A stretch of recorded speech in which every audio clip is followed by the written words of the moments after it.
All right, welcome back. We are Game 3004. That's Mobile Game Dev 2 in the winter 2022 semester at George Brown. And it's week 15, part 3 of our broadcast and recording. And for this section, we're going to do our presentations. Again, we're sitting at the kind of our last final presentation that we're doing today. And I'm going to skip these parts. We're at the bottom of the semester, and we're going to be doing the presentations in order on Blackboard. Let's take a look and see what that looks like, right? So right now we're sitting with Harry Penguin Games with Michael giving us Stranded Wilson. That's coming up. First on deck is Richard, followed by Hafsa, and finally Yuliki. All right, so those are the presentations. We got 4 presentations that we're going to do, and without further ado, what I'm going to do is I'm going to pass the baton over to Michael, who is going to do the presentation, the first presentation for us. So Michael, when you're ready, we're ready for you. All right, just give me a moment.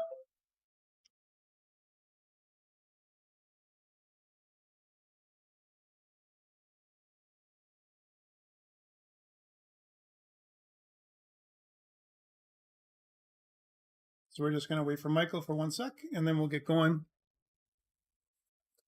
on this. And this is kind of the final presentations for this semester. And I think for you guys, it might be is it the final day of class for you guys overall?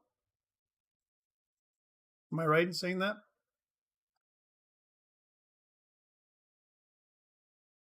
Not yet. Okay. Does that mean you got more going on after this? A test tomorrow. Okay, almost there. So hopefully we'll see how that goes. All right. Almost ready, Michael? Yeah, I'm ready, but do you want me to wait for a bit so people join the class? Or no, go ahead. Yeah, go.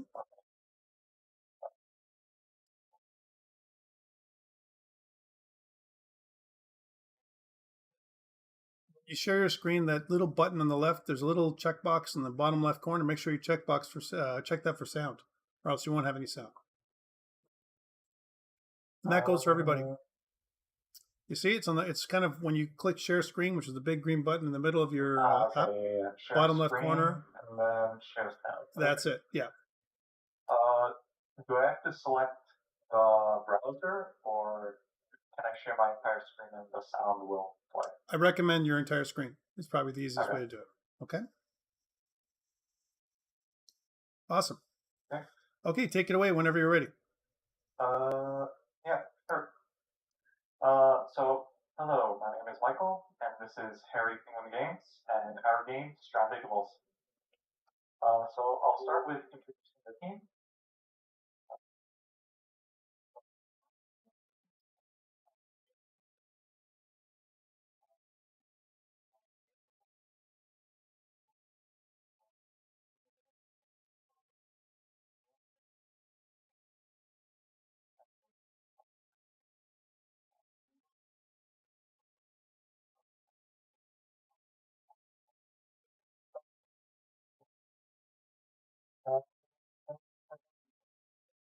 For influences, we took inspiration mainly from Raft, but we took a bit of inspiration from Minecraft and Fortnite in our design doc. Moved away from Minecraft in the sense because we weren't doing procedural generation anymore, so that was like less of an influence. When we pivoted from a 3D procedural generation and we moved to 3D platform. It's a crafting survival game in the third person, and the theme of it is kind of on a stranded island. So the story is the player crashed onto a deserted island, and to escape the island, they have to rebuild their boat with parts that have scattered across the island. And over here, you can kind of see like our 3D model, which we've edited in Blender. We kind of just like took the parts apart from it and moved them across the island. But beware, there's dangerous enemies on the island. So our mechanics were gathering, crafting, fighting, inventory management, and platforming. Our fighting mechanic was not fully finished, so we don't have that mechanic, but everything else generally works. But I'll talk a bit more in the what do you call it? The for future updates of the project if we were to expand on it. So our game dynamics were you during the day you collect your resources, then you platform around, and then you get your ship parts. If you need more resources, you kind of like go back in a cycle, and then if you don't have all the ship parts, you kind of like go back in a cycle. And then at night, rather than fighting enemies, you kind of just like survive the night. Aesthetics. So we kind of went with a low poly aesthetic, and for our visual effects, kind of like see how, here in the fire, we are using like the particle system, but we're kind of just using like simple shapes for the particles, so it's a bit easier on the phone. Just some more aesthetics. And then our target audience was kind of for everyone. We don't really have any blood, and like our fighting would have been like a simple Minecraft fighting. So we were kind of like going for a generally family-friendly kind of game. Our controls, we have movement on the bottom right. We just have like some bag, toggle the bag. We have our pause, our map, our interact with the world kind of button. So like when you're gathering resources, we have a jump button, and then when you want to place like a buildable object, you press X also. And then we also have just some like when you're opening the inventory, you could move the objects around, but you have to hold the object if it's a consumable for like a moment, I think it was. And then but if you just want to consume it, you just press it. With placing a buildable object, this UI at the bottom will appear, and then you can move the objects up and down. And then if you want to switch between so the platform or a buildable checkpoint, you just press the S button. And then when you place it, it disappears. And then like over here, yeah. So then we'll kind of go into the game demo video. So yeah. So Julian's just gonna be, he's the one playing through this one. So kind of just goes through the options. We have our volume, invert the analog. We have our credits. Also, it was edited down. Oh wait, no, I was the one playing it, and Julian edited the video. Sorry, my bad. Yeah, so he just kind of cut some short parts so that you could see the gameplay being finished. So yeah, we load up a new game, and then we spawn in. So here we have our base camp, and then like this is our kind of like default checkpoint. You're able to take damage, and if you jump off, you'll respawn at the default checkpoint. Yeah. So now I'm just gonna go around the island, and then I'm gonna be collecting. Oh yeah, just showing off that you could die to the fire also through the helper. Then we have collecting resources. So right now it's only berries, but you'll see that I'm also collecting wood planks. And then the wood planks could be used to create checkpoints or platforms. There you have one of our boat parts. In the map, I'm pretty sure I'll open it up later. You'll be able to see that the boat parts are visible through like an exclamation point. And then you could kind of see off in the distance there's like one trap, a flamethrower trap going off. We'll probably see it closer towards the end. I don't think I show it right away, but you could kind of see them going off in the distance. Right now I'm just going to get our second boat part.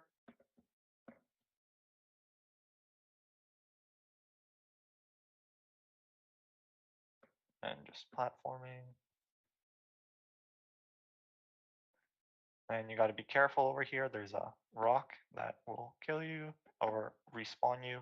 And then right now we have our enemy spawned in the night, so you kind of got to run around, be careful not to take damage from the wasps that shoot bullets at you, or the spider or snake that attack you. And you could use the berries to heal. You have like we thought of like keeping the space in the inventory limited, like so that you're not able to just infinitely collect, and you have to like be smart about how you place your platforms and checkpoints. And then there's another boat part, walked over, have the map moving around. And then over here, I kind of like demonstrate, you could platform over to the fourth boat object without building platforms, but over here, kind of just displaying how you could build platforms to get to your destination. So just getting ready to jump.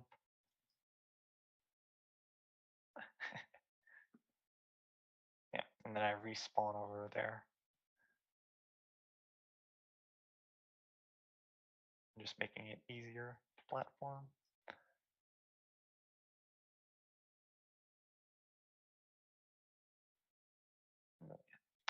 Over here, you'll be seeing another platform in a moment. Right now, I'm just placing a checkpoint down so that I respawn over there rather than spawning all the way at the beginning. When you place a checkpoint down, it destroys the last checkpoint, so the tent won't be visible, except for the default tent, which is still visible because it's a kind of like a model placed in the world, but you won't respawn at it anymore. Then over there, yeah, our gray. So there's some hazards over there, and then now I'll just respawn. And now I just have to cross over here into our second part of like the level.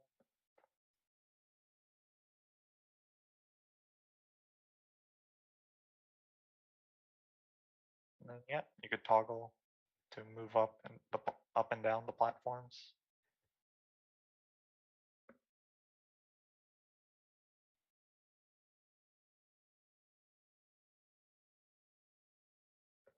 I guess the video was cut there because I failed jumping, so I just made it easier for myself. Over there, you see like an exclamation point where there's a boat part. I almost run past it. Yeah. Then enemies despawn during the day, so you don't have to worry about them.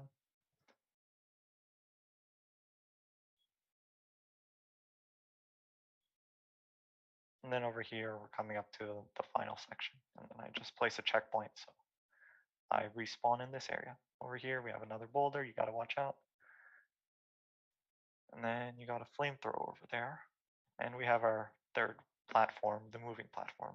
Or I guess we've seen the moving platform already. Oh, our third trap is also here. Our arrow trap, you kind of see them like in the distance with the like huts over there with the roof.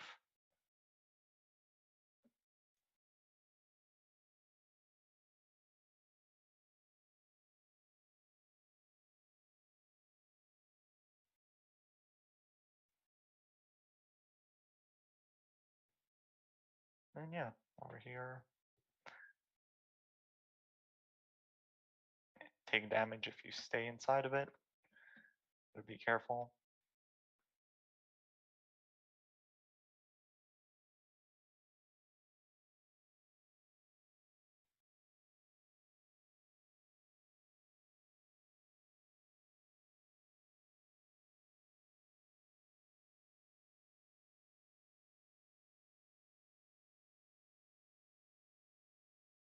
And then over here, the platform that disappears. You can see it in the map disappearing. I'm not sure if I show it disappearing, but yeah. But, and then over here, it just takes us to our time spent. And then, yeah.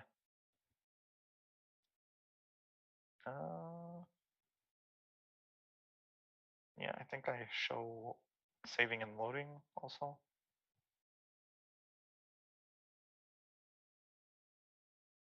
Over here, just pause, save, and take some damage. load. And yeah. So let's just go on to the last part. Give me a sec. All right.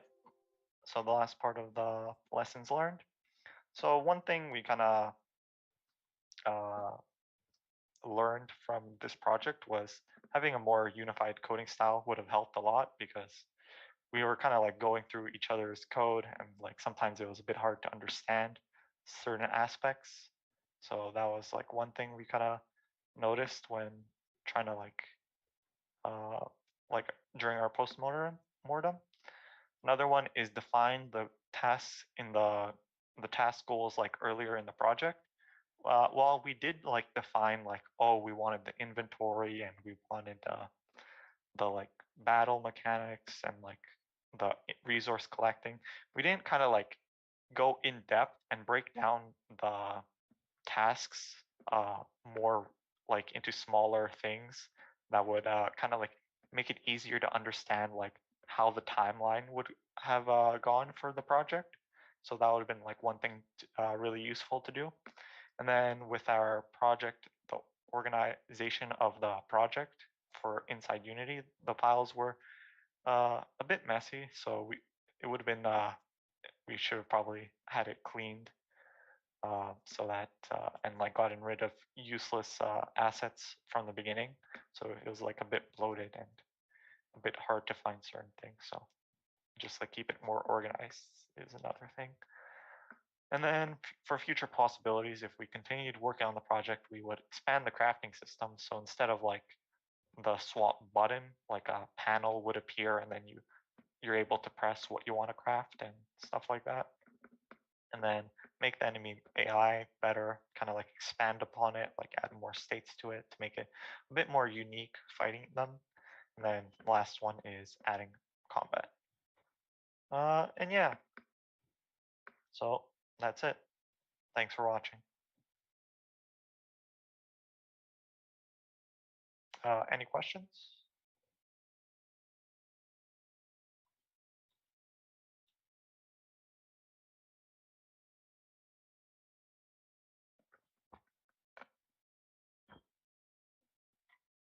To the video for a second, that'd be great. Sure. Where in the video? Just so I wanted to just, yeah, that's fine. In the middle somewhere is okay. So again, a couple things. I noticed that so great thing about your map is it actually gives you a map. It's really great. And you kind of describe a bunch of stuff, right, with your map. There's a, you show things like the topology of your world, which is pretty cool, right? One thing I noticed is that, yeah, that's pretty cool, but I don't see your marker all the time on it. Oh, I guess when we were like, there is a marker. Mm-hmm. It's just when we were switching player model, I guess the camera height was too like low in the like it's there. It's just I guess the camera height of the player model, or maybe we forgot to, because if you look back at our previous presentation, we had set a different model. Yeah, that's right. And yeah, so we switched the model, and I guess there's like something that that was one thing we forgot to, I guess, double check. Yeah. That's okay. So that was it was interesting. The also I think, I really like some of your user interface that you put in there, like for where it says bag. Can you show me that again? Is there a place that you showed me that? Yeah, Yes, right here. So I think that was okay in terms of like the actual UI that was set up, but the items inside the bag, again, well, yeah, maybe a little bit larger and more centered. That would be kind of neat. That kind of stuff too. So there's a bit of some things that aren't matching altogether, but for the most part, they're good. But when I look at your buttons and your joystick, they kind of match. Like the way you kind of match those up so that they look very similar, right? Which is kind of good. I like that. Yes, I think the UI is pretty good there. It does contrast with the UI for your mini map, right? Because you have your mini map that's kind of a black outline. It would have just again just a few tweaks to make your user interface kind of more cohesive. I would say, yeah, so that everything kind of looks very similar. Like for example, your map, your pause, and your bag buttons are different than your X, your B, A, and your joystick buttons, and that might be okay because you can clearly show there's a difference between control buttons and buttons that you're going to use for for things like options. However, um, things that we've learned are that anything that's above your eye level is more difficult for you to see than things that are below your eye level. Like in terms of the way, from a design perspective, when we look something like if I'm trying to see something if I have to look up to see something on the screen, then it's much more difficult than for me looking actually like kind of in the lower part of my screen. That's just the way it works. Yeah. So things that you could have done is put some of those buttons closer together. Because remember, for me to hit the map, I've got to go all the way to the top right corner of my screen. And that's okay. Again, edges are good for a mobile device because my fingers are on the edges. So any of the edges for buttons are good, but you have to be careful because there's going to be edges that I don't want to touch by accident. So it's also good that you put some of the buttons up on the top there, although you could have probably put them also, again, kind of together. The bag button, I'm not sure if it's because of your recording or what you did, but it looks like your screen is kind of cut off. Maybe it was your recording, right? Yeah, I think it's the recording because the joystick is also cut off. It also cut off, yeah. So it's fine. Yeah. But otherwise, yeah, from a user interface perspective, I'll start there. I think it was good. I think still that it feels like your world is in certain places less populated than it could be. Do you know what I'm saying? It looks like you have a lot going on in this one because if you can see that clearly there's a lot of enemies around, or there's a lot of enemy markers anyway. But there's other places in the world. If you move your video around. Yeah, somewhere. Yeah, like when you get to like the stone place. Yeah, like there's like feels empty during the day. There's a little bit more. Yeah, there's a little bit more emptiness. Yeah, like here, a little bit more empty kind of world. Now that's not a bad thing necessarily because it gives you the ability if you're going to make this kind of a crafting, game as well, like you mentioned. That's okay. You can craft during the day and then kind of hide out at night. As we do when we play Minecraft, or keep digging underneath the world at nighttime until you find all kinds of interesting items. But again, it just notes. I like things that I really like are your low poly assets, like your trees, your rocks. Those kind of things are really really good. That you've got put out there. The fact that you used a terrain, you've kind of sculpted your terrain. It looks like to create your world, which is also very interesting. The way you've I think it's a really good job.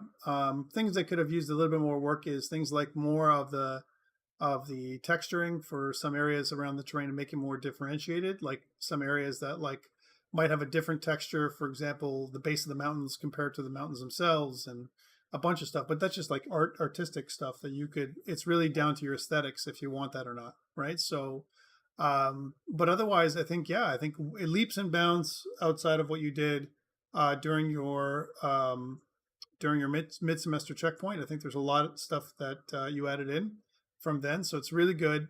But again, stuff that you could improve on would be a more cohesive UI, and maybe some population of more enemies and challenges, hazards, those kind of things around the level outside of just being nighttime. Yeah, I feel like with the UI, like one thing we could have done was we could have gotten rid of all of the map. Well, I guess the map button, or maybe we could have implemented the X button and had a menu that would appear rather than having all those buttons on screen. Yep. So that you're in kind of two states of the game where it's you're looking through UI stuff in the menu or bag. Yeah. And then you kind of go in the game world and then you just press X and to toggle it on and off.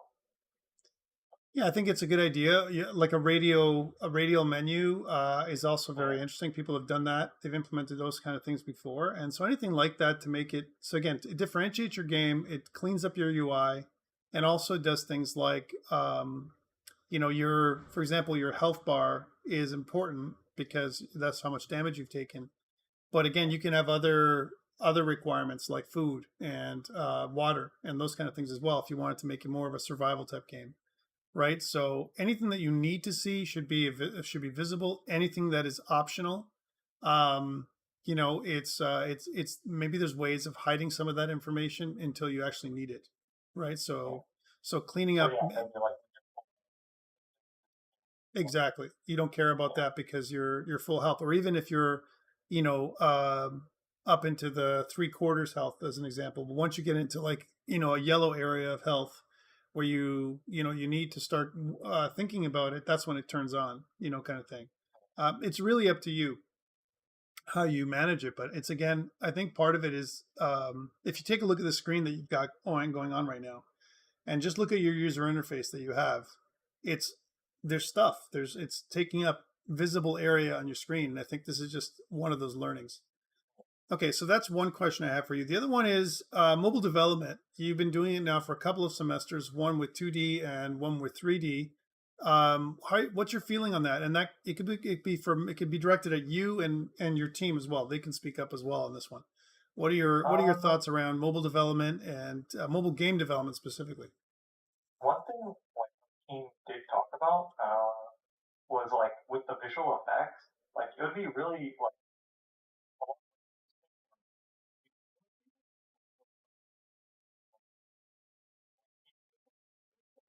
Yeah.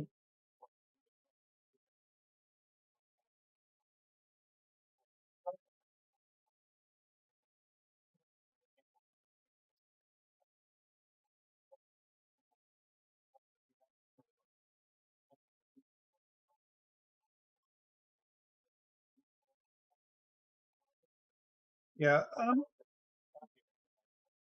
Well, the plan was that it was supposed to work. yeah. I think what it was is that, especially as they've developed Unity, so that, for example, your VFX graph uses compute shaders, and you need to have a GPU for that, right? So that's part of it. However, your other stuff, like if you're going to make, if you use shader graph, that would work. That stuff doesn't work. That doesn't necessarily depend on your GPU so much. You're making a shader, so that could work. But yeah, the special effects. I mean, the particle system you use actually works really. I like the fire that you've kind of put together. I like low. I like because the whole game is kind of a low poly feel to it anyway, right? I kind of like the way it looks either way. I think it's not a negative thing. Things that you could have added, dust trails. You could have added, smoke. From different fires if you had other fires different places. Things like when you get hit, more of an effect, blood, screen shake, all kinds of other stuff that you wanted to add in. Those are all extras for tweaking and stuff like that. But interesting. Anyone else have anything from your team to add in terms of like mobile development? How do you guys feel about it now that you've done it for a couple semesters? And that's anybody else who wants to answer. Doesn't have to be just you. All right. How you doing, Lucas? Yeah. Yeah, Lucas. One thing that I found like really different on Make 3D on mobile, you kind of want to shoot like far away that the phone can go, and it's kind of weird trying to hold it back. Yeah. Yeah. I feel like very worried about the memory, all sort of things. It's more challenging, I would say. Absolutely. No, I think also just to add to that, it's I know that people who have tried to use their phone to actually do the game, they feel that it drains the battery a lot. So that's another thing. They find that it gets hot, especially if it's anything demanding with 3D. It can get hot depending on the phone that you're using and stuff too, like an actual physical phone. So there's other things to note. The way the user interface looks on your device compared to the phone, also different. Lots of stuff like that you may have noticed. All right, guys, thank you so much. That was a great presentation, and I really get a sense of it of what you built. And yeah, we're gonna move on to the next group, but great presentation. Thank you so much, Michael. Been fun working with you. Yeah, for sure, and we'll talk more before we go. All right, so the next group that's up here now is we're looking at. Am I in the right? Am I in the right one? I think I am. Richard. So that's Rui, right? So yeah, Richard. Whenever you're ready to go, I'm ready for you. Perfect. Can you hear me, Tom? Yes, I can. Yep.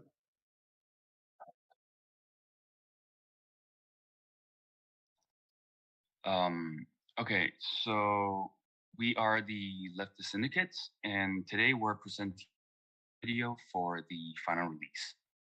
And our game is called Robot Bug Feature Attack.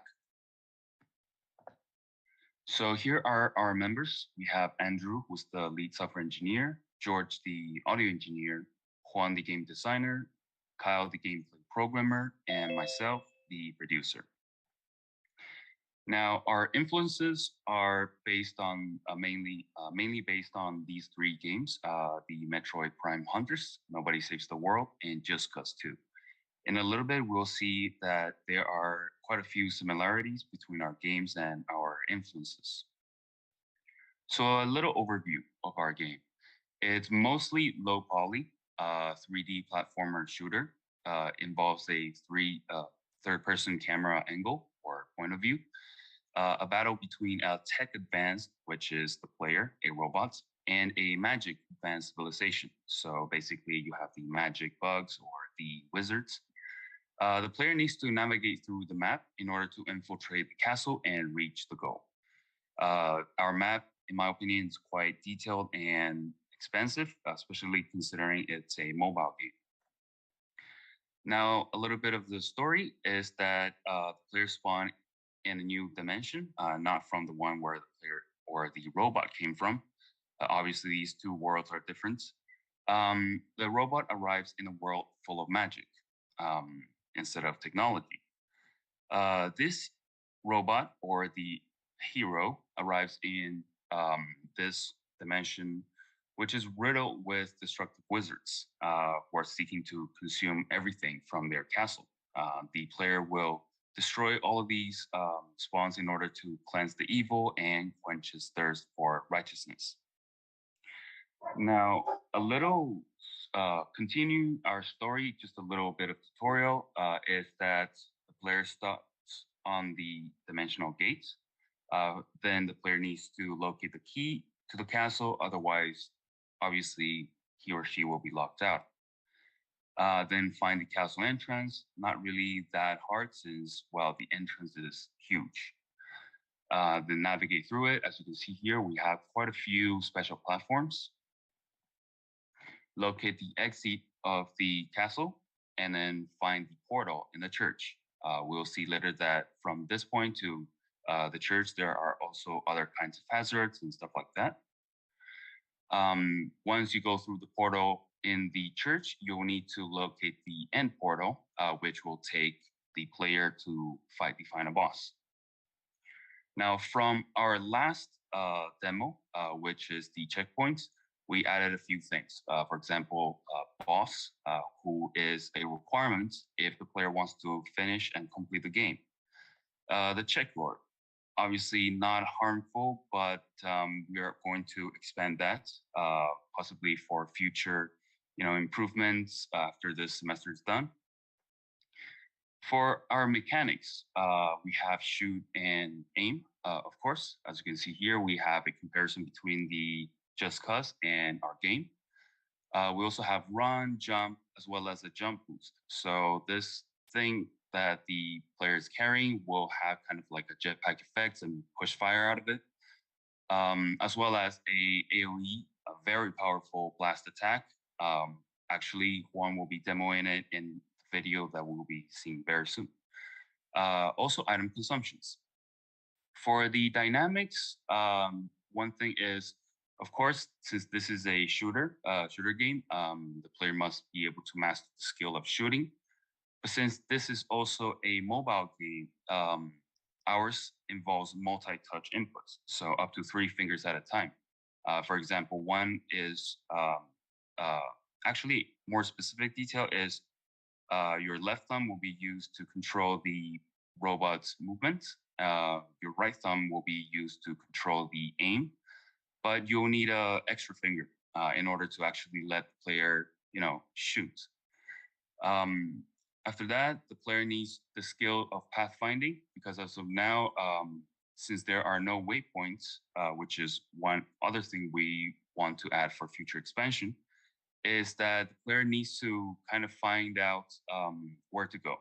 So that's one challenge that our current game is giving to the players, as well as understanding how to use the environment and pickups in order to facilitate the goal reach. This kind of works together with pathfinding because if you don't really know the environment well, then it's kind of almost impossible to pathfind. Now, our aesthetics, based in a very tech primitive world, but very magically advanced world, which is the one player was teleported to. It features open floating island and the medieval style castle. So we'll see a little bit more in our demo video. The player being the only high-tech character entity. So basically, apart from the player, nothing will seem like something that we use any kind of technology at all, at least not in the sense that we understand. So just a little comparison here, we have the Metroid Prime Hunter, the boss. We also have a giant boss for our game. Now, our target audience is everyone 10 plus. However, since our game features minimum cartoon/fantasy violence and no language or no strong language at all, it's almost safe to all kinds of age groups. The only reason we set it to 10 plus is because of the mechanics, because it's slightly difficult. It's not your average just, hold your phone to thumb kind of gameplay. So we thought possibly, 10 plus years old. Otherwise, you have like a 5-year-old and not being able to either reach the whole screen or have, the ability of, or the sufficient ability of hand-eye coordination to run through it. So this is our project management, our Trello. Our style is basically we have backlogs, whatever we have in progress, then review for the milestone, as well as everything finished. So every time we finish, for example, alpha, beta, we just move everything to the finished. So within our, limited screen size, we can just see every panel that is useful to us. So now we have the video demo. I hope you guys can hear the sound. Now for the gameplay video, let's first run the game on the LD player to prove that it's working fine. Let's turn the volume down a little bit. This is the final build of the game that we have so far, and it's probably gonna be the definitive final build. Unless there's a couple more changes. But yeah. The power attack works, I can take damage. If I kill myself, I will appear on the start, of course. And the inventory is working fine. So yeah, everything good. So now in the editor, let's just run through the game real quick, because I've already shown pretty much everything on the game.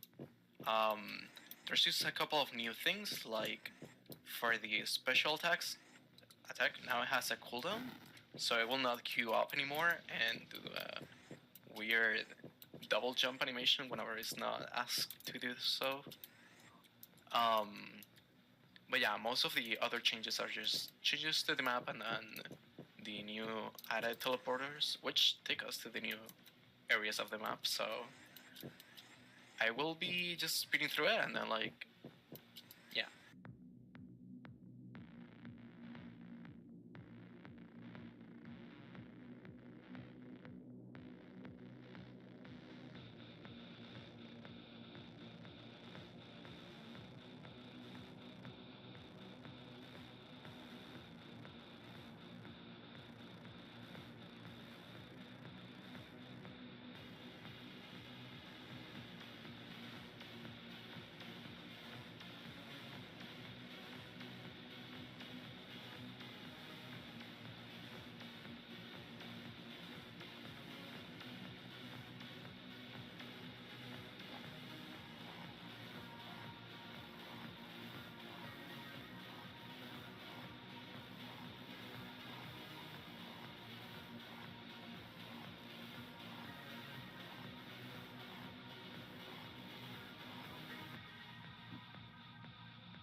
So as you could see over there, the fire took us to this new area of the map.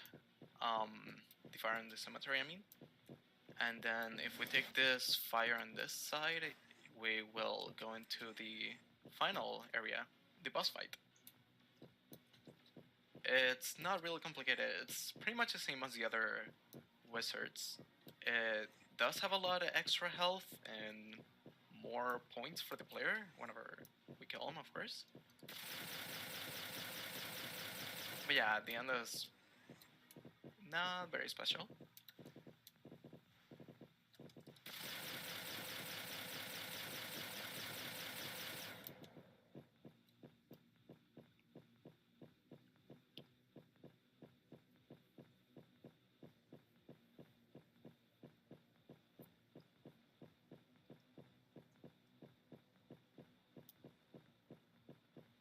And now that we're done, we go through the fire and we win the game. And that should be it. Thank you. So that's our gameplay demo. Now we're just going to talk a little bit about what are the lessons that we learned throughout the actual coding process in the whole semester. One thing to talk about before all of these points is that, as you can see, because of the multi-touch inputs, it was quite difficult to test on the LD player. So especially that we don't have a touch screen and stuff like that. Now, about the lessons learned, file organization is obviously crucial in order to locate the correct assets, as well as getting rid of the unused ones for optimization purposes. If we had a better organization, I think we will be able to locate basically the ones we don't need, and in that case, follow basically what we did in Lab 9 to get rid of them, because since we don't use them, we don't want them to take up any of the size in the final build.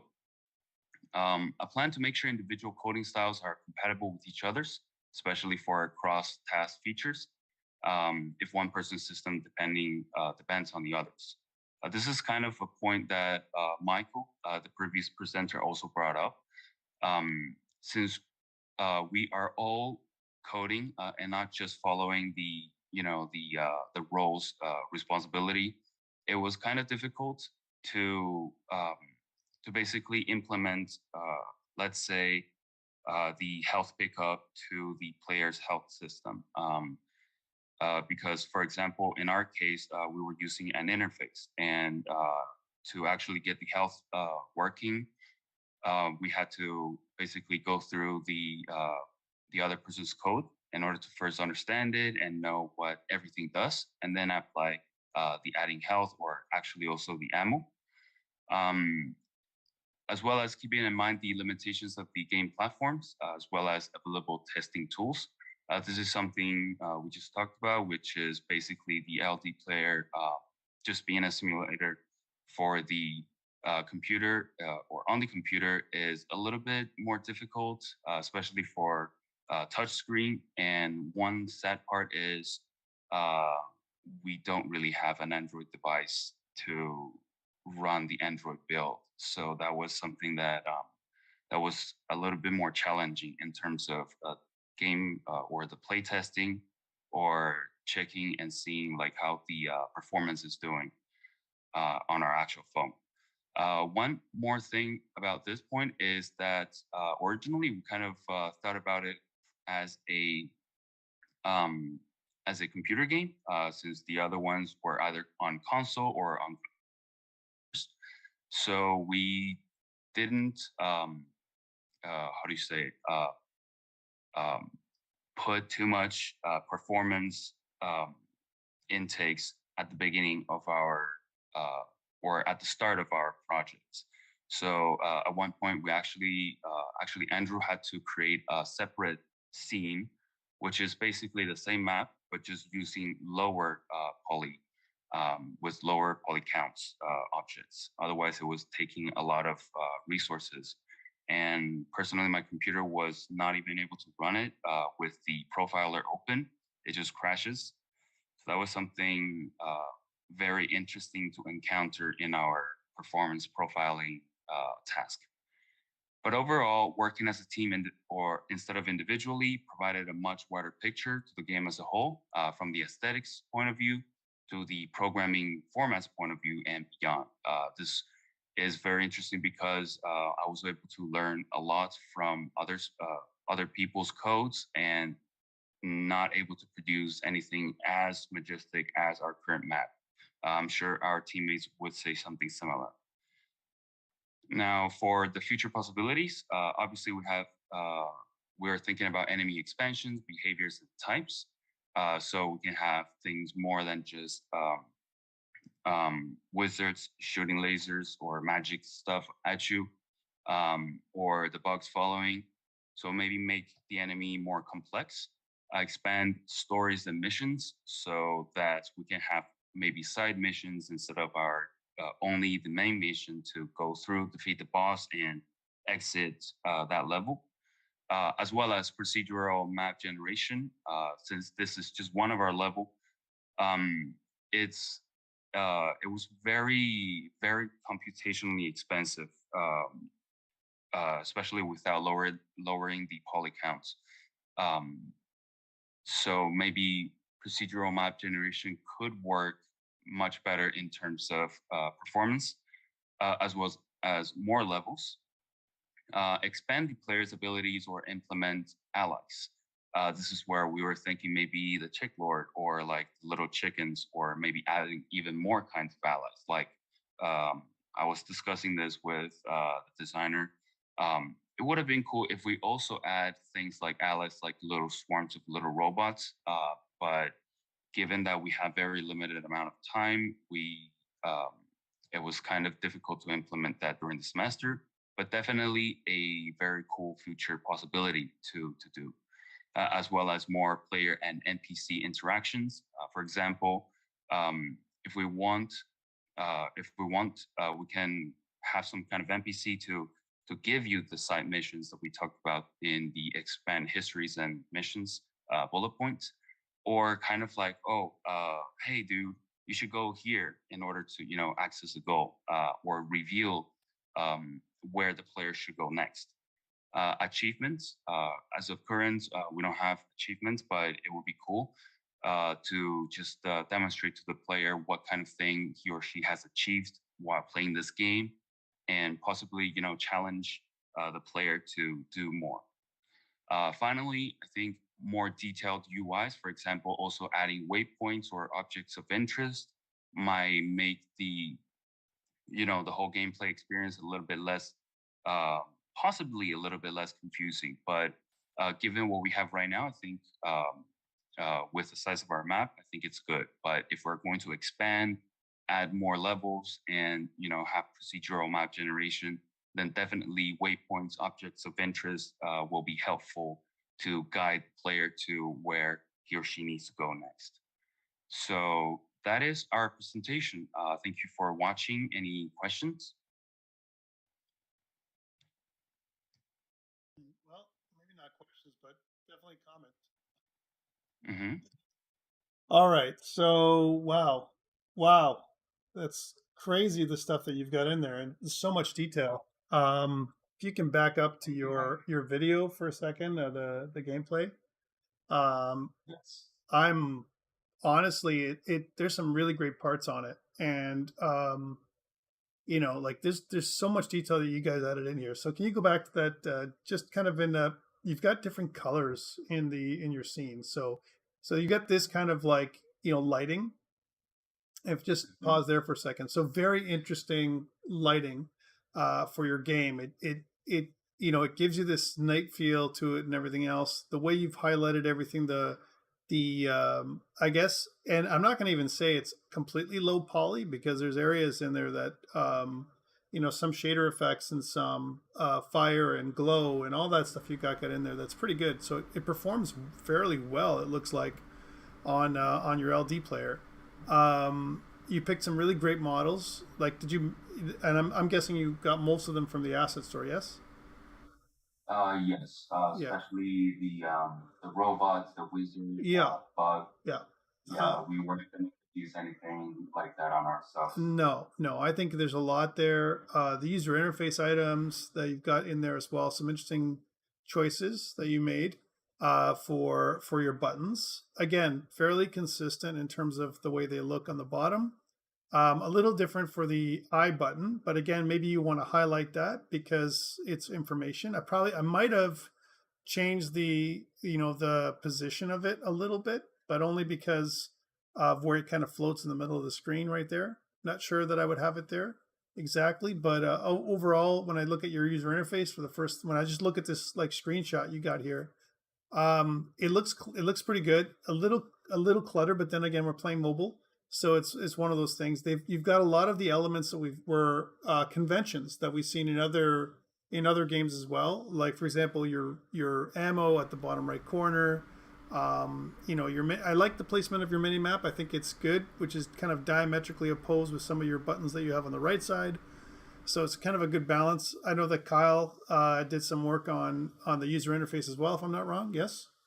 So yeah, so Plano, George, yeah, actually myself, and also Wow. yeah, like a bunch of people, because we kind of just at one point we just helped each other out instead of just focusing on it. and sometimes you need to do that to pick it up and to make it go. But like amazing guys, like really solid look and feel to the game. Let's also look at kind of the lighter scene. So when you get later on, if you just move the scrubber forward a little bit, okay, so you get into this other scene here. One other thing I really like is your shadows, the details that you've got in the game itself when it comes to that. So different colors. Keep going forward a little bit more. I think there's another different lighting. So this is kind of your fast forward where you were doing that whole sequence. Really cool transparency when it comes to the platforms and the floors and everything else. Again, it gives me that very alien vibe to it. Like you're in an alien world with alien floors and all that stuff. Move forward even more, please. This is great. This is like, these massive like, obstacles and hazards that you're kind of up against. Again, great screenshot, in terms of what you're looking at. It looks like you're in a real cluttered space also in your mini map. Jump forward again, like a little bit more. There. Now this is where the lighting has changed, right? So you're into a different place.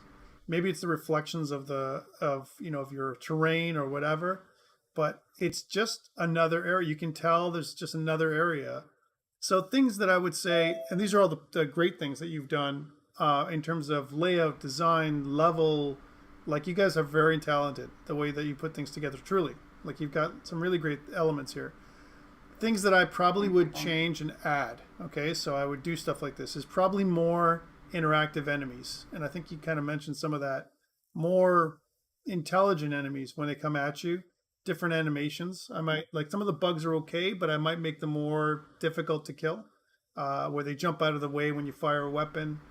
They do different things like that. Those are things that we can tweak later on, almost like another release where the bugs are actually intelligent and stuff. But guys, you guys have done an amazing groundwork, foundational for what you can put in, kind of going forward. And if you think about this, really what you need to do is if you just replace the assets like with original assets for your robot, which is kind of an actually really cool. Your main character is really cool anyway. But let's say if you want to make it original and sell this game, and don't change the terrain necessarily or some of the other assets, but just an original asset for your robot and some of the or your main character and some of the enemies, and like right there you've got like a really interesting looking game that you can put up on an app store, no problem.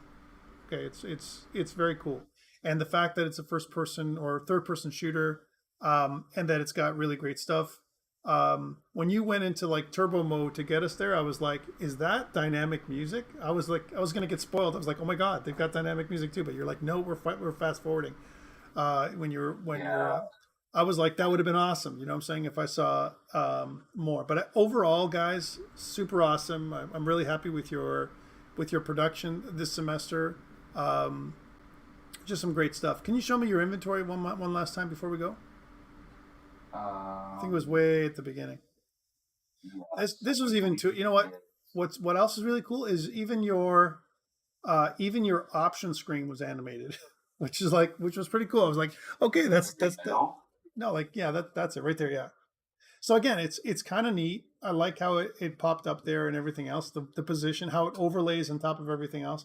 Again, really interesting, the way you've positioned everything. So, yeah, generally just happy about your game and the way it looks. Maybe a little bit more cohesion in terms of color in your UI, but I mean it's pretty much standard. The only thing that really stands out is your mini map, your maybe your health bar, and maybe your reload. But I kind of like them. That's the thing. It's really, yeah. So I know, Kyle, it is kind of tricky, isn't it? It's tricky to work with because you want to trigger your sound when you're in trouble, and then you want to take it away again, or especially dynamic sound. It's quite interesting to kind of like, kind of blend from one type of sound to another. So from one soundtrack to another, and then again, I always think about the battle banjo music of Borderlands. How they move from like, okay, now there's a scrag after you. Guess what? The battle banjo music is coming on, and you but got to fear for your life because you're in trouble, right? As you're getting hit. So yeah, I think that, and so you can feel like there's a little bit more tension and conflict for you guys. Like there's a chance that you might die, but then again, there probably is a chance you die. But I'm looking at it from the outside because you guys did a speed run. I'm sure if I tried to play that game, I would die pretty quick, right? So it's pretty awesome. Great job, guys. Perfect. Thank you so much. No problem. And all right, so that was wow. Again, some really great games we've seen so far. Let's get into Snowdoor Studios, and Hafsa is going to take us through her Lost Kingdom Night. Okay, Hafsa, we're ready for you. Yeah, how you doing? You like all right? Yeah, we can. I'm just gonna get started here real quick.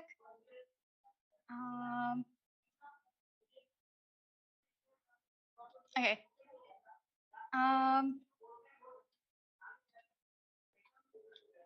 You guys can see my screen, right? All right. Okay, so just to get started, can I just get like 1 moment, please? Before I start? Okay, 1 second.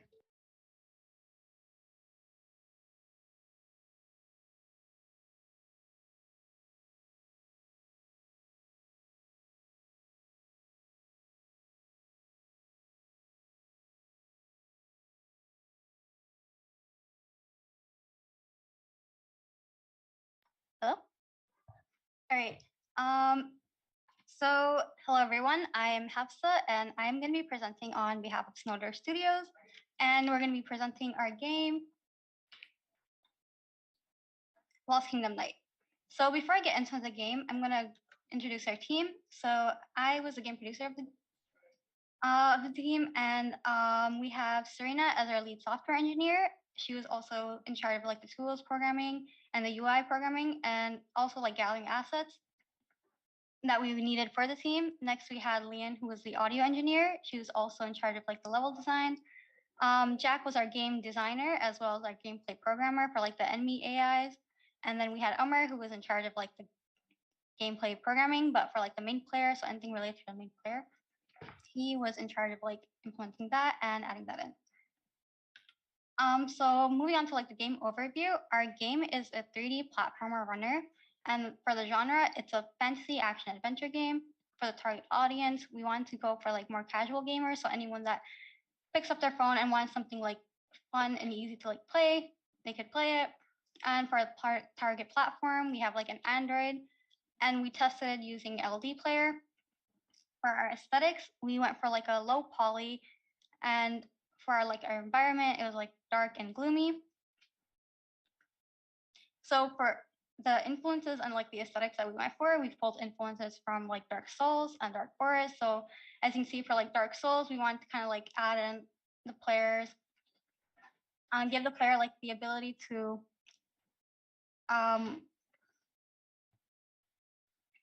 work with like the enemies inside and like interact with like enemies within the level and like defeat them to reach their end goal. For Dark Forest, as you can see, like from the picture, the low poly models that we have use as an influence and then add into our own game. So for like Heroes of Sparta, we pulled influences for like how we want to set up like our UI design and like lay it out. So like for the controllers and then the buttons, we kind of like placement of all of them, something similar to that. And then for Dragonlance, we kind of like went for like that 3D third person perspective and how like our world is viewed by the player.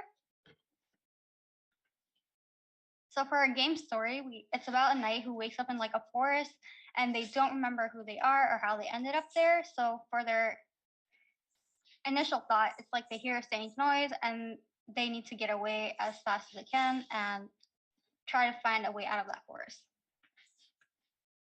So for our mechanics and dynamics, so we have like 3 different types of platforms, so like moving, static, and like bounce platforms.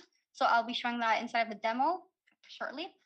For our hazards, we have water, saw blades, and disappearing platforms. For the players' mechanics that they can use inside the game, we have like the melee attack, so which the player can use to attack melee enemies as well as like range enemies.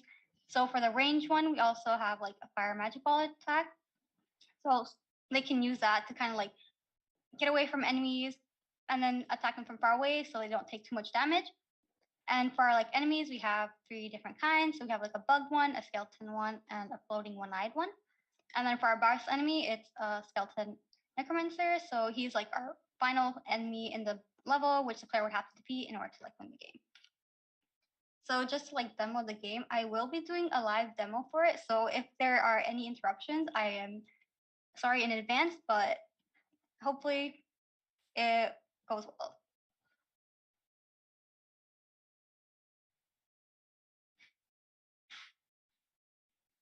And you can hear the music, right?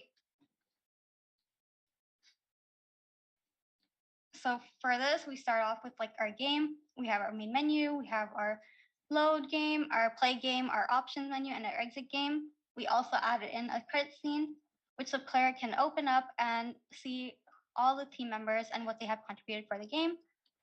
Going back to the main menu, for our options, we have controls for the main background music, and then for the sound effects, the player can control these to put the music higher or lower.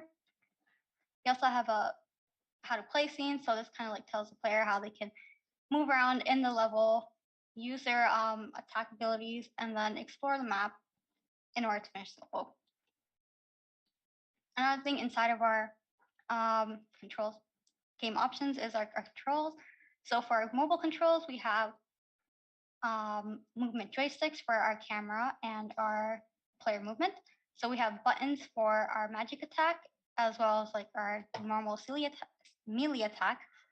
And then for our jump and our mini map, we have buttons for that as well. For our inventory, if I just show this here, it's like a hotbar at the bottom of the screen. So for this right here, the player has the option to like switch their orientations to whether they want like to play and move the character with like the right thumbstick so they can flip the controls like that, or just keep it like regular left thumbstick to move the player, and then use the abilities from the right hand side.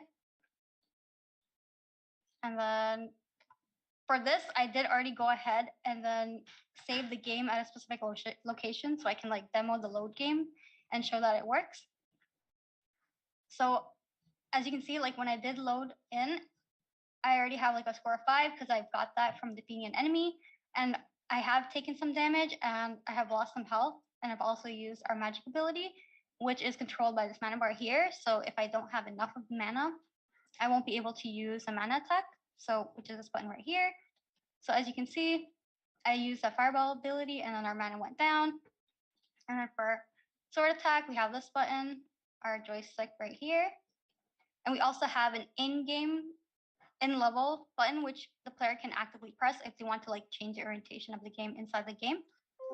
Once inside of the level, we have our pause menu. Again, the player can control the volume. We have our save game, load game, and our reset level, which will take the player back to the start of the level. Our mini map, so this one also toggle button. The player can click it on or off depending on if they want to see where they want to go and find any enemies. As for our inventory right here, it's our hotbar. If I come over here, and I pick up some of these items and I use them. Our health, the red ones are for their health, and the blue ones are for the mana.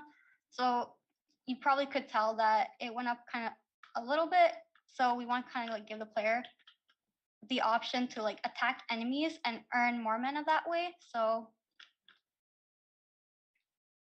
when the player does defeat enemies, they increase of mana is more, so that gives them more like options and gives them a reason to like actually attack enemies rather than just like avoid them and move on.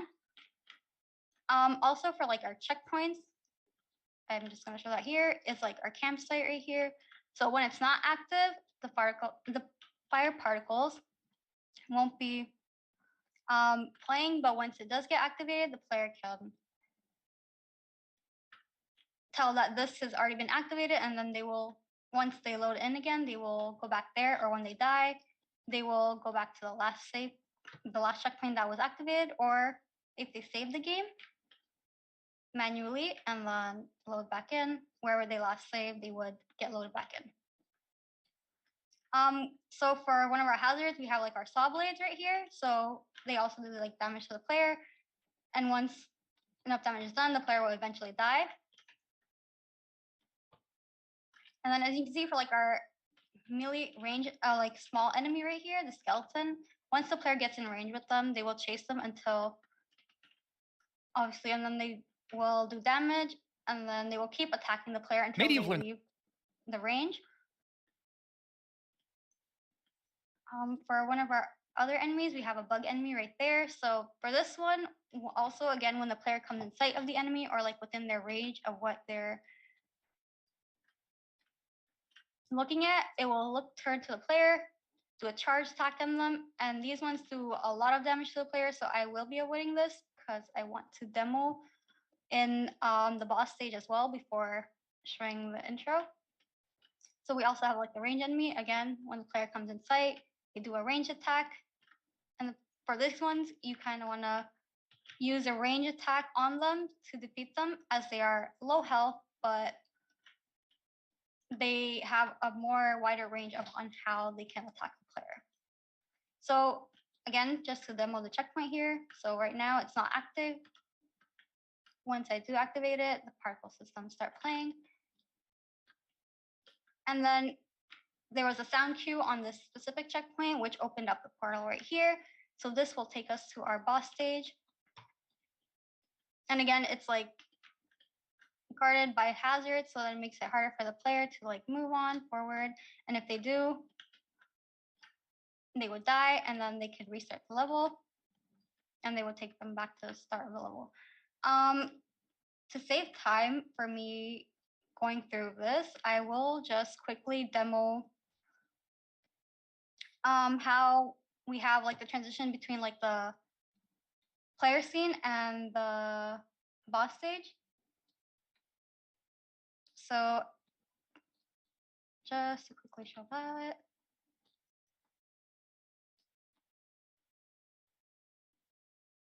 And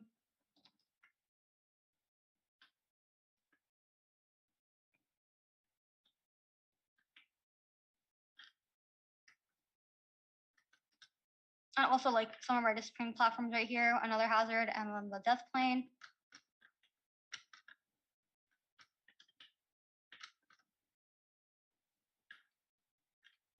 Another one of our moving platforms.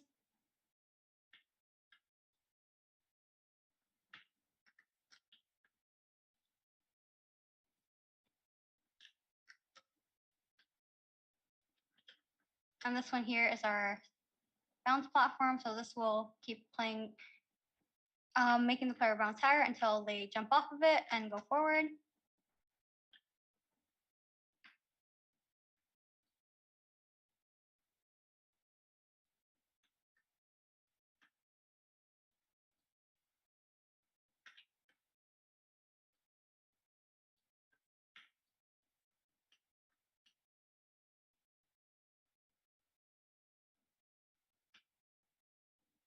Another thing that we did add in is like once the player does reach the boss stage, their health and their mana is restored as the boss has more health. And if the player is going into the stage, they want to have like the ability to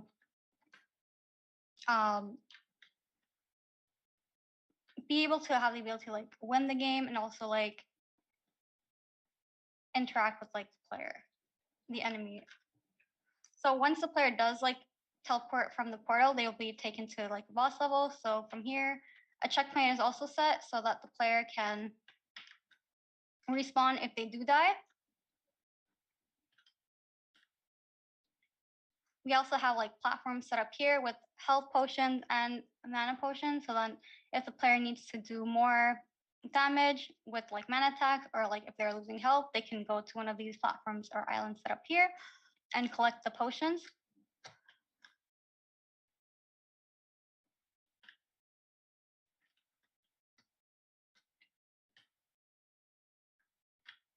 So once the player does reach the boss stage, the boss enemy has two kind of attack styles. So one is like the range attack, as you just see, and the second one is this mine attack. So this one does a lot more damage to the player, so you kind of want to like avoid that by using range attacks. And then the ability of the boss is like teleportation. So they will teleport after a certain amount of time to new locations that have been preset.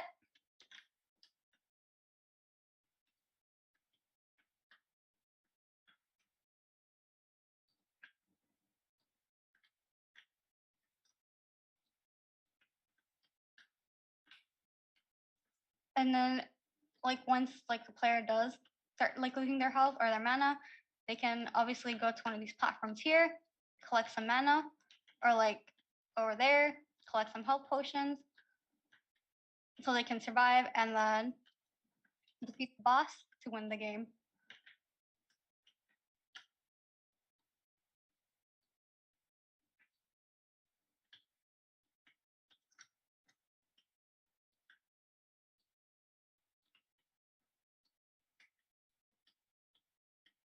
Oh.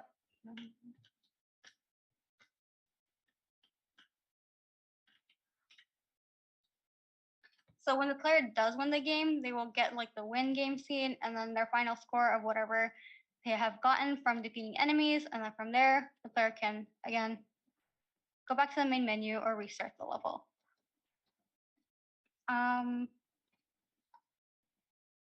So for lessons learned that when we were working on the game, one major one was that like when we were working, like when multiple group members were working on the main level itself and like adding in new stuff, it caused merge error. So what we did learn is that when we are working in the same at the same time, we want to like use branches.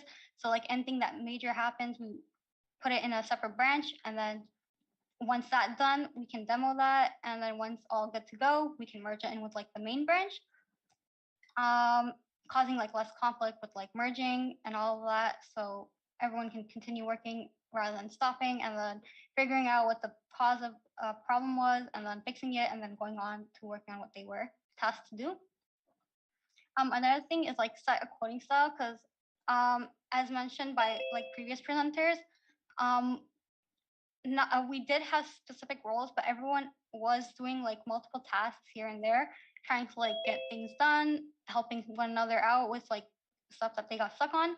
So it was kind of like hard to go into like the code and then try to figure out what something did, not like what something did or how something was like set up. So we had to like ask one another and then go from there to like implement a new addition to work with some things that were added in. So like, for example, like the attacks, when the attacks were being done for enemies, like and then the player taking health, we had to go in and look for where the attack was happening and then specifically add in players take damage from there.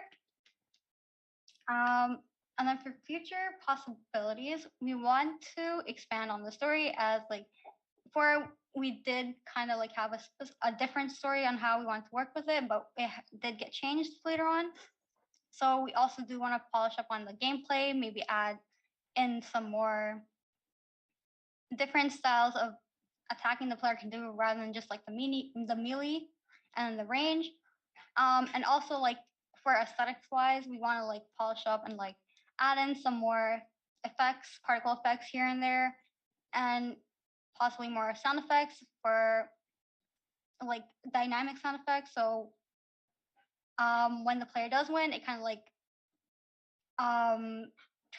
goes from like the main music to like a win state kind of like music playing, indicating that okay, the player has won. They can play the game again or like something like that. And then also probably maybe add in goals or like achievements the player can activate. And then that kind of like gives them a reason to also like defeat enemies, work towards like defeating more enemies and like setting a high score or something like that, and definitely expand on like the levels, because as you saw from the demo, we only had like one main level and like our boss stage. And yeah, that was pretty much what we got. And then no, that's the end of my demo. Thank you, everyone.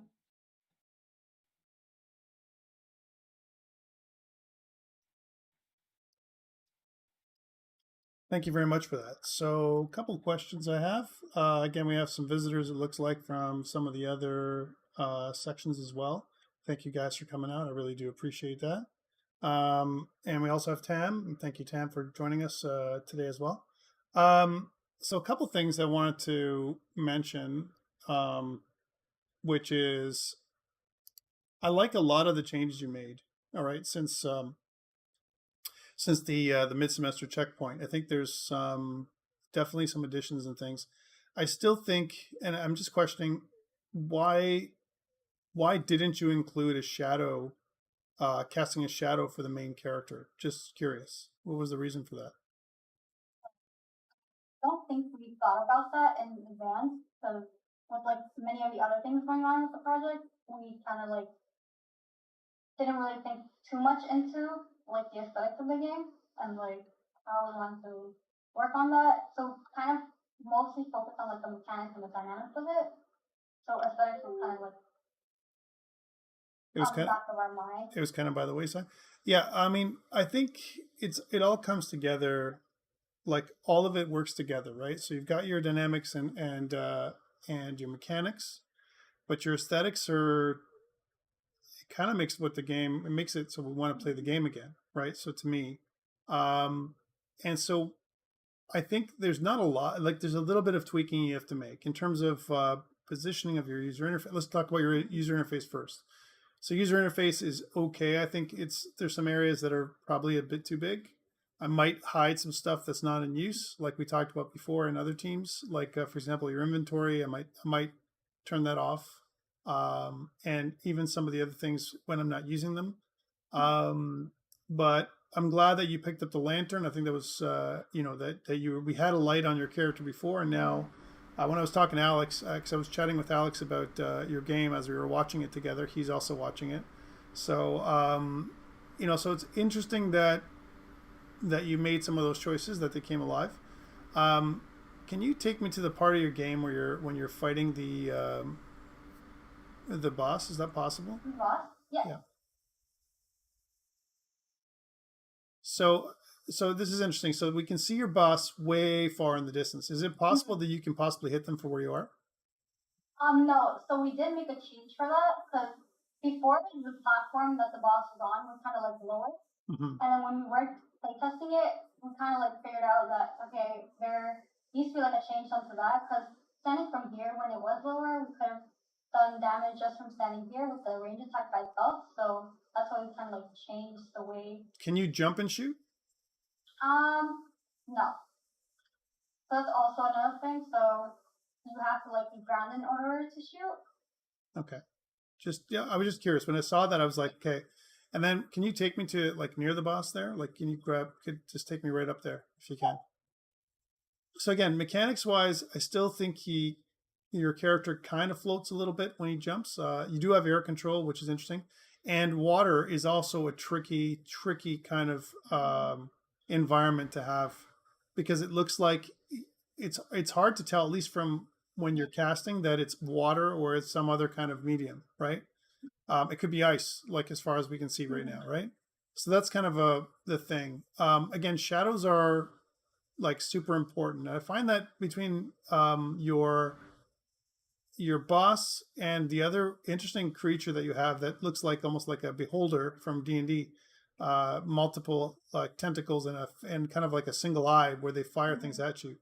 Again, I think what it needs is the missile weapon that they're firing you right like at you looks like just like a regular sphere right now. Yeah, like we kind of again we were just doing most of like the mechanics for like the boss stages near the end of the turn. Yep. So we didn't get like enough time to like add in some of the effects that we were planning to add in. Yep.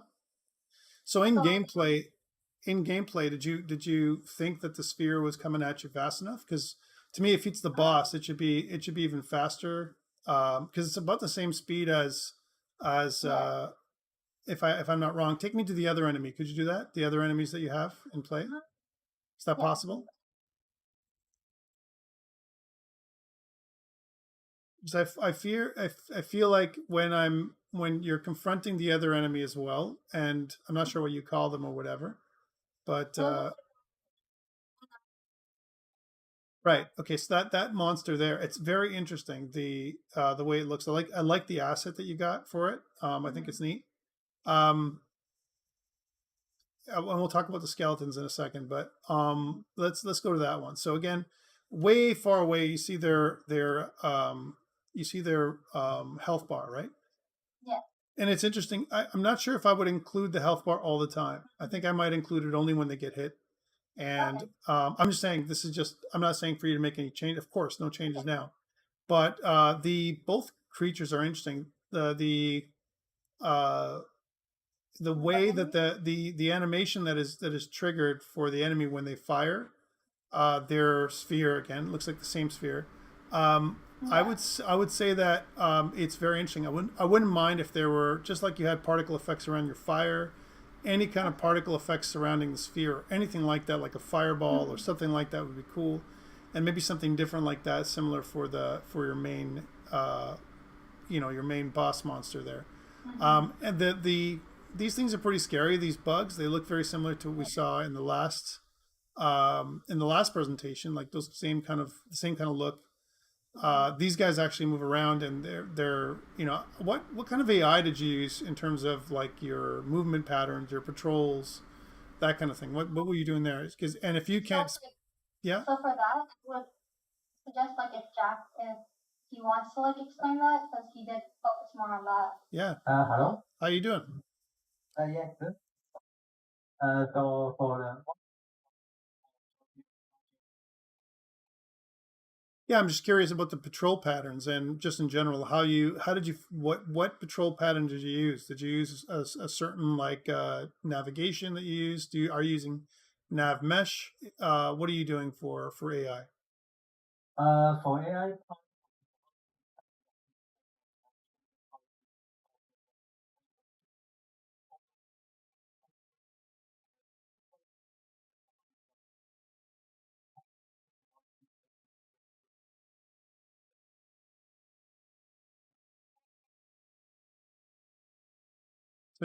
So you're using distance checks, basically, is what you're saying. Yeah. Okay. So again, I mean, I'm just curious because it's interesting about the whole, the patrol patterns and everything else you got going on. It also looks, and maybe I'm wrong, but it looks like you have, if you go back to where the skeletons are, if you unpause the game there for a second, take me back to where the skeletons are for a second. Because you could backtrack in this game, right? You can go back if you wanted to. All right, good. So, and I mentioned this field of razor blades before. These blades. It's interesting that it's a thing. It's like part of your hazard or whatever. But it's almost as if, I don't know if it's fog that you have in the scene. What kind of level of detail you put in here for that? Because it does look like there's a bit of fog or. Yeah, there is a bit of fog. Okay, so what ends up happening is, because take a look at that far skeleton. Kill this guy next to you here, right? So that we can get rid of him. There we go. He's. Oh, they killed you. All right, no problem. So there's a point that I'm trying to make here, and I'll tell you in a second. So you've got the fire. The fire's got those particles. So anything like that, particles like that would have been perfectly fine for like anything like that as a fire. for a fireball or some kind of other effect. If you're going to maybe have two different kinds of elements that you were fighting against, right? But okay, so stop there. So take a look at some of those skeletons, how they're washed out because of the fog, and it's totally okay. But we do see their health bar. so we are seeing their health bar way far away, but the fog is taking away our ability to see them, which is kind of remember the health bar is a non-diegetic item that is kind of part of our game, right? So again, it goes back to kind of design, right? So how would I design this thing? And by the way, I'm not trying to be nitpicky. I like your game. I really think that you've got a lot of again potential with what you've got put in here. You put a lot of work into, especially the later stages with the boss monster and everything else. There's some really great stuff there, and it's just a matter of maybe what I would like, and you guys, anyone else can chime in here, is maybe an outline shader would be really cool. Yeah, I mean, again, it's not impossible for you to use even on a mobile game, but maybe something like that where I can kind of if you want to show the monsters, cool. If not, I don't mind if it's fogged out, but then take away the user interface for the health bar. And score is good. I like the score. As an example, and your health, and that's kind of your system status. I always think about Nelson's heuristics in terms of user interfaces and stuff like that, right? So I like the fact that you've got some kind of update for the player to let them know how they're doing, like their score and their health and their mana and all that kind of stuff. And I'm glad that you picked the almost conventional colors for mana and health. Kind of neat. Reminds me of Diablo in terms of the colors you chose, which is cool. But it would have been nice if you had things like a cooldown for your magic attacks as well, so you couldn't spam the attacks too much because they look to be pretty powerful. It's a one-shot kill for some of these things, right? So it'd be nice if either they did less damage, or if they did a lot of damage like you're doing, then it's like it's a cooldown, right? Also, we for some of the enemies, they do have less health. Yep. So each enemy has different health stuff. So the bug enemy, since it's bigger, it has more health and it's more tankier. Whereas the range one, since it does do a range attack, it kind of makes it harder for the player to get closer to them. So this gives them more reason to use just the fireball attack to kill them. Yeah, no, I agree. I think it's neat. It's just that because the health bar looks exactly the same size, there's no difference between one health bar and the other. It's not like it's I can tell that enemy has less health than the other. We just have an overall relative health value, right? So, but again, it's just I'm just going through it in terms of if I was going to make improvements, what would they be? Kind of thing from a gameplay, mechanics, user interface perspective. Lighting, shadows, all those kind of things. And the more, of course, these things you add, the more computationally expensive things are too, right? So there's a lot of things going on. So, but overall, what, Hafsa, I'm again really happy with the direction your game went, especially after some of the changes you made based on our recommendations. I know that you may have wanted to make a different kind of game at the beginning, if I don't remember, if I'm not misremembering. Right. And I kind of said hey, this is the kind of game I want you to make. So you kind of did a pivot for me, which I'm very thankful for that you did it, because now I can see what you kind of did under those constraints. So overall, you guys did really well in terms of meeting your objective, which is what I gave you, with some polishing left to do. I think that's where I would go. Right. So if that makes any sense. But overall, great job. Thank you so much. Anybody else have any feedback for this team before we kind of go to the next step? So again, and I think we have one more team to go. We have Yuliki and their presentation with 996 Studio and Goblin Must Die. So let's go to that one, and then we'll finally do another kind of hello. Yep, I agree with you, Tam. Hi, Tom. Can you hear me? Yeah, absolutely. Oh, great. Let me just share my screen. Sure. Can you hear my? Can you see my screen? Okay, so am I good to go? Okay, I'm Liki. I'm the producer on the team 96 Studio, and on behalf of our whole team, I'm presenting you the isometric tower defense game we've been making throughout this semester, which is called Goblin Must Die. So first off, let me do a quick introduction to our team members. So we got Sean as our game and level designer, and we got Zahan as our lead software engineer and gameplay programmer, me as a producer, Nori and Daniel as a UI programmer, and Zijie as our technical artist. So to give you an overview of our game, Goblin Must Die is an isometric tower defense game targeted to a mobile platform, and the game sets in a medieval fantasy setting in which the player plays as a village defender, and the player must strategically build towers and manage resources to fend off the enemies. And the story background goes like this. As the blood moon approaches, the demons around the village begin to stir. For the demons, plundering humans is the fastest way to gain resources. Every year at this time, the demons organize themselves to invade human villages.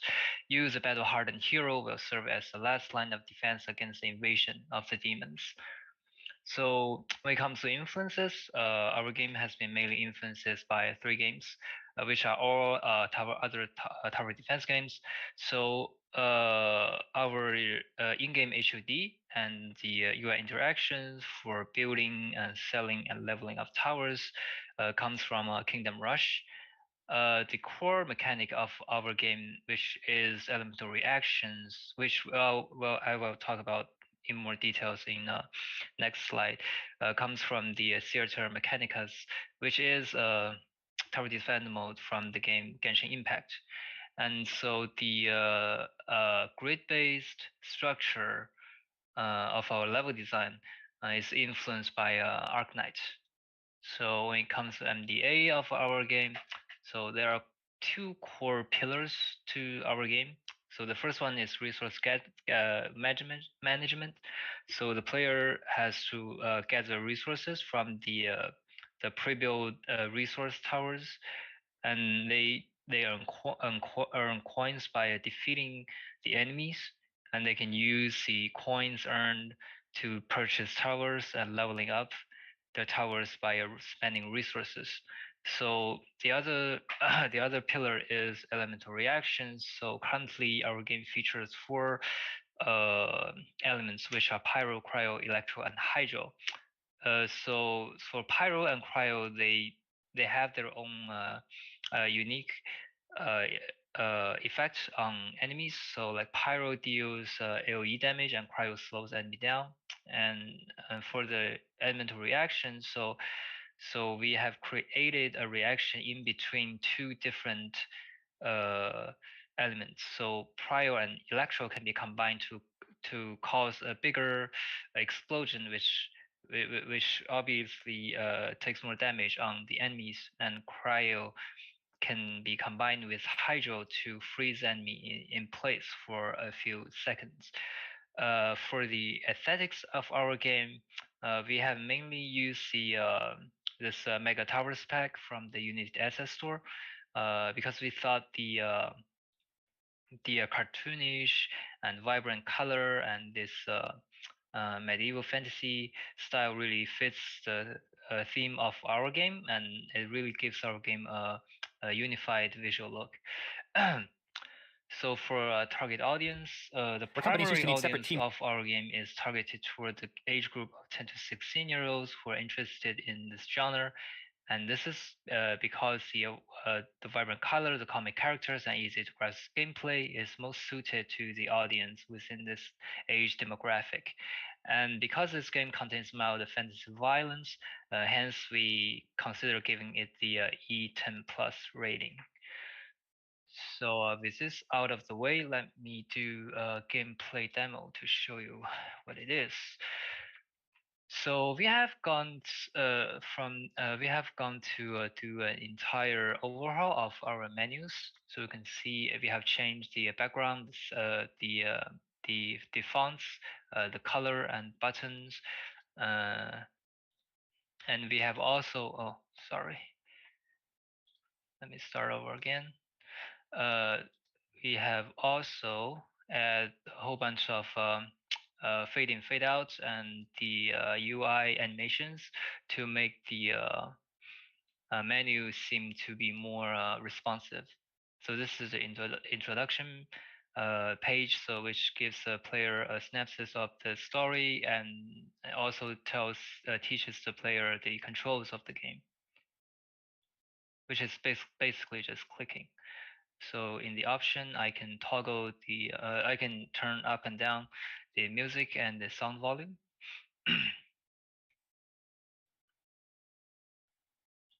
And we also have a credits button. When you click on it, it shows the credits, like the roles of each of our members and the our team logo, as well as the art assets used for this game.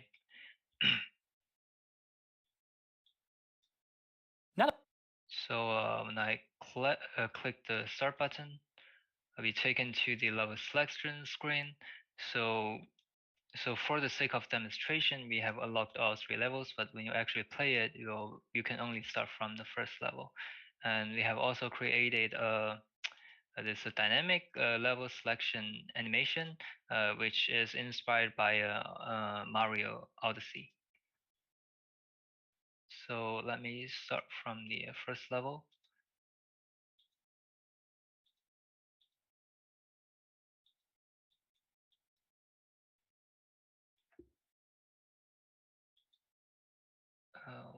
So when you first go into the game, you have like 200 coins and 0 wood and crystal, and we have those 2 resource towers that that can produce what? Okay, that can produce wood and crystal on a certain time interval. So I get to collect it. And we also have this in-game pause button, which is different from the pause flow, which have like a pause menu pop-up. This is like you can pause the enemy actions, so you take this time to collect resources and build towers.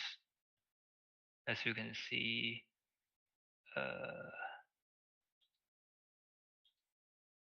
right here.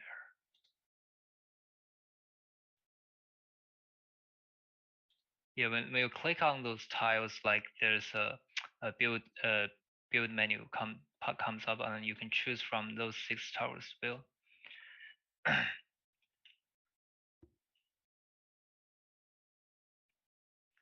So this is an ice tower that can slow me down, and this is a fire tower that deals AoE damage, and this is the electro tower.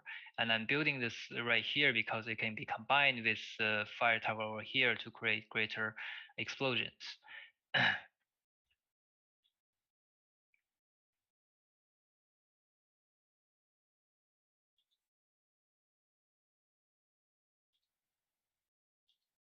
So as you can see now, I have unpaused the game, so enemy continues to move towards the mother base.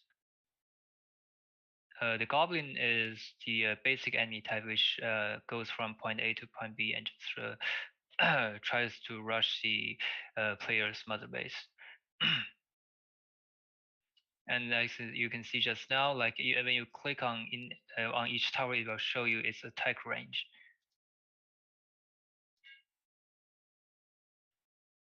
And this one is an archer tower, which just deals damage, and it does not get involved with the elemental reactions in it. And this our second this is our second enemy type, which is skeleton mage. It has a slower movement speed and a lower health pool, but it casts a healing spell on a certain time interval to heal the enemies, but like not its own class, but the other 2 classes. So you can see here it plays a So healing now that we have animation. It shows it's casting the spell, and the other enemy we have is a troll. which moves way slower and have a way larger health pool. So as you can see here, it's taking much damage over here, and when it dies, it would spawn 2 goblins at the place where it dies.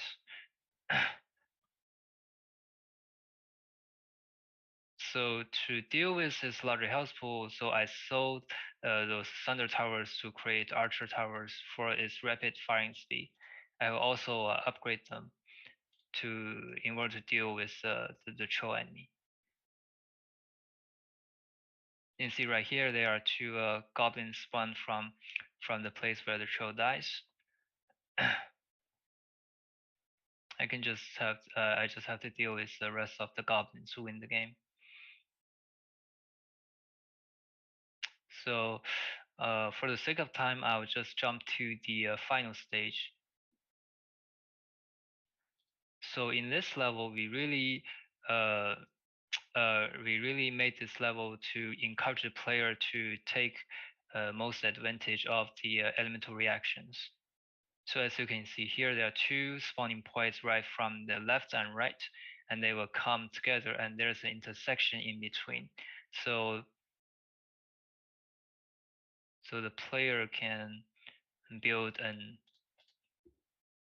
ice tower in the middle and 2 water towers besides it. So you kind of have this choke point that slows enemy down.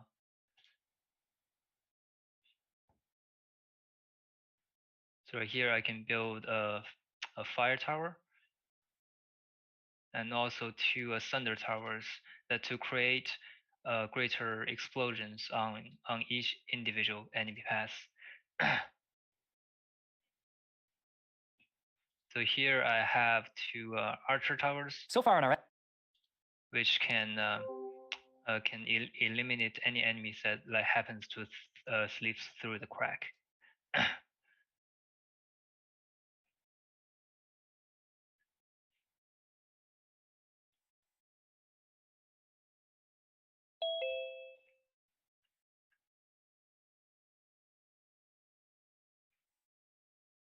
So as you can see, the ring around the 2 water towers is a effect range. Actually.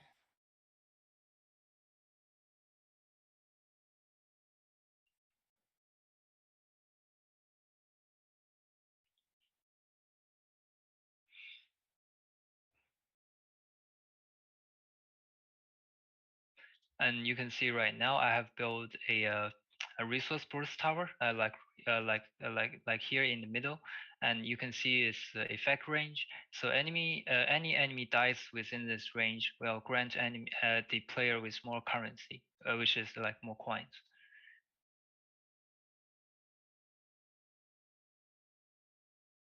So yeah, the troll means this is the last wave of enemies.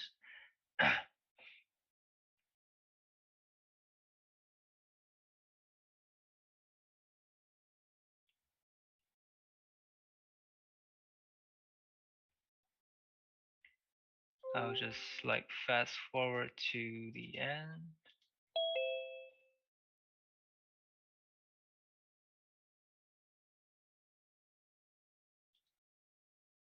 So yeah, that's pretty much of our game demo.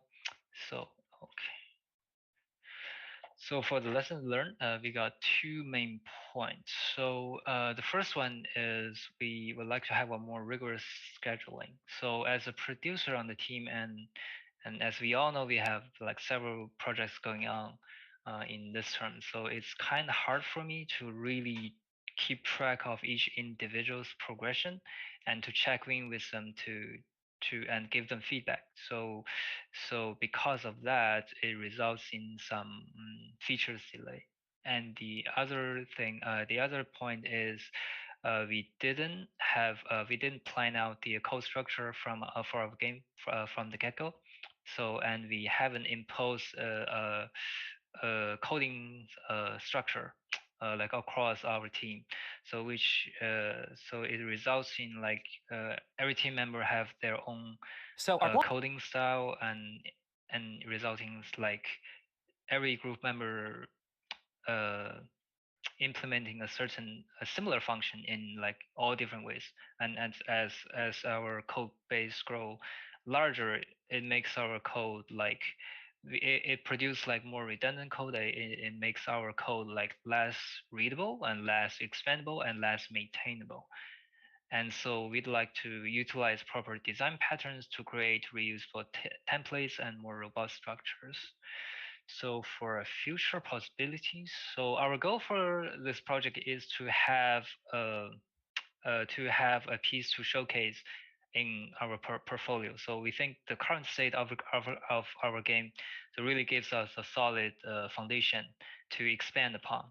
So if given more time, we would try to expand the game like gameplay wise, like to give it a bigger scale, like for to give it more elemental reactions, more enemy types, and more towers. So if we have those elements in, we can combine these to create levels of with more difficulty and more complexity. And we also need to So earlier we used React to build out the visuals of our game in both in terms of UI and particle effects, because as you can see in our live game demo, so although we have built in a whole bunch of elemental reactions, but there is no clear visual feedbacks for the player to know like how the enemy is affected by the elemental damage attacks and so forth. So for the code, we would like to do some code refactoring, as I mentioned in the previous slide, and due to lack of experience of time, we have implemented some functionalities of our game in an ad hoc way. Is like way like far from like optimal. For example, like our waypoint path finding system and the enemy wave spawning system is the current state of these two systems is kind of strict and less flexible, because right now the enemy's wave spawning system can only so one wave can only spawn like one specific type of enemy, and the pathfinding can the one path can only be used by one specific type of enemy. So we like to address that in the future to make it more flexible and more useful, more easy to use for the designer. So yeah, that's pretty much concludes my presentation, and thank you for watching. And any questions?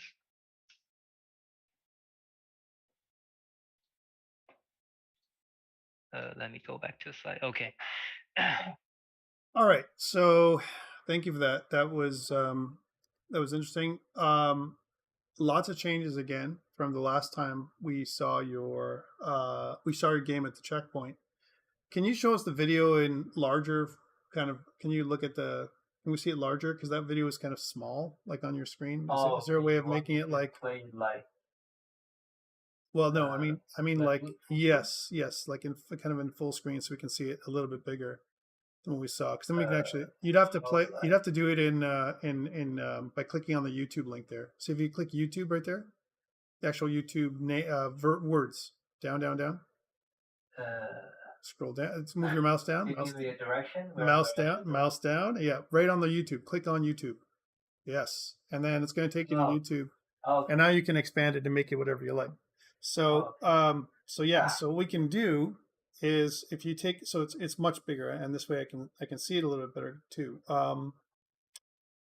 So what I'd like to do is if you could take us in just a little further than this. From a user interface perspective, I think you made lots of improvements here. I think we talked about it, but there were kind of some basics here that you could have done for polish. I still think your introduction can be, it's okay to show your introduction this way, but the thing with this kind of help screen or whatever, it's only ever going to be accessed once, which means. And you get a lot of words in here and stuff like that. And like I've mentioned before, I think this is one place where you can make it more visual and less wordy.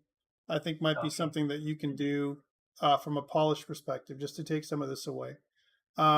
although I like the story behind it, it might be a sub menu if they want to know the story, maybe a link or a button or something that they can see what the story is about, context back, backstory or whatever. Control should be a whole other thing altogether, and because of the texture font that you're using, right, which is interesting. It's got like kind of different colors and stuff. When it comes to instructions, again, for me, it's all about visual. It's all about screen caps where you show exactly what needs to happen if there's any kind of controls, because otherwise, really, at the end of the day, it says tapping the screen interacts, but it doesn't really tell you how to. There's not a how to about anything, right? So if you're going to do this, then there should be some kind of either animated GIFs or something, like even a small short video or something you're going to show on how to do it. Otherwise, you do your tutorial in-game, which is you have an arrow that points down that basically says, here it is, do this. Now do this, now do this, now do this. And it kind of looks through from one part to the next. So that's, yeah, I agree with Tam in terms of you gather and place towers all together at once, which is kind of neat. Go to the actual tower, the game itself now. So level selection is interesting. One thing I wanted to ask was there was always, yeah, that's cool. Let's go to the towers though for a second. One thing I wanted to ask is if I noticed that there's so there's those six little they're right there. Pause right there for me. This part, right? So you have these little elements here, which is like, I want to build an element tower, I guess is what you're doing here, right? Is that what these things are? Like these little, like a tower, like some kind of, so this is actually your tower building menu right here, right? Which is what you're line. So again, I think you made other things so big, you know what I'm saying, in terms of like your other pieces of your UI, but this is quite small in terms of like, and especially on a mobile device, that must be really tiny to look at, right? So to me, what I would do is make this bigger. That's what I would do. I would kind of expand this. Maybe I wouldn't put it in a column format like you have. Maybe something like a radial or some other kind of shape. Maybe within, like you have a lot of like these magical effects where you have like a ring of magic runes that kind of comes up. Anything like that kind of matches the aesthetic style of the other parts of the game. I guess, and again, I'm giving you feedback. I'm not telling you that this is like going to break the game or something, but I think it's just another layer of things that you can add in to make it more interesting. Although I do think there's a lot of really interesting pieces.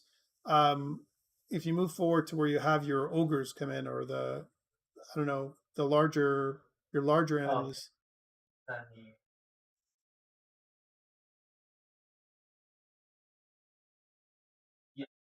Yeah. So let's say when there's two of them at the screen at the same time, like when you kind of go a little bit forward from here. And I think there was a place maybe too much. But there's ones where there's two of those guys. And you talked about how if they die, then goblins are born from them dying, right?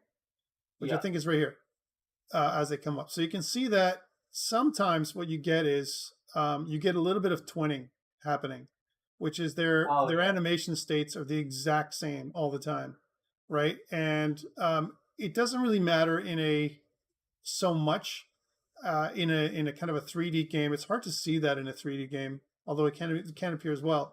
But it's almost like as if I want to have a way of blending, kind of into different walk states, just to make it a little bit different. These are like little things, but you can see them a lot when it comes to because you have so many things at the same time. They're there, and there's a lot of them at the same time. So that's one. Shadows are interesting where you've got them positioned, but they're pointed away from the camera, which is where the light is. Our light is coming from almost where the camera is right now, where you're looking, right? Because the shadows are on the other side. And because the shadows are from there, again, for large enemies, or maybe to the right, maybe to behind you and to the right, for large enemies, I think it's okay, right? But for short enemies, it makes them almost look like they're floating again, right? So I think this is where you could play with the lighting and the directional light to kind of to provide a little bit of, maybe another shadow to give these guys a little bit of that they're on the ground. They look like these guys are okay, but the short guys, little goblins, not so much. So that's something that you could probably do to expand this as well. Things I really liked were your, which is interesting. We saw this earlier today in another video. Your onomatopoeia, which is like your bang boom, that stuff right there. That's kind of interesting that you added that in there. I'm not sure that it matches the aesthetic of the game, but I kind of like the like a future possibility. We would like to overhaul. Yeah, so I think it's neat. I like the idea behind it, where you have like an explosion and you have that, but that's kind of something else. And the other thing is, notice that the towers that fire off the ballista, those ballista or crossbow towers, they have a weird like missile attack. I don't know if it's on purpose that they have. It looks like they're some of those missiles, or I don't know, the effect of them or whatever is left over, almost like a shadow or a reflection, like right here, like how you see all this stuff happening, like multiple missiles. It's a really weird effect. I'm not sure if that was intended or not, but like for example, the towers that fire a laser that booms, that's really cool. But these ones here it's kind of a weird thing, right? That they're being struck, but I'm not sure what is. I don't know if it's a laser or if it doesn't really look like a ballista or some kind of crossbow. It's something else. Yeah. The effect doesn't.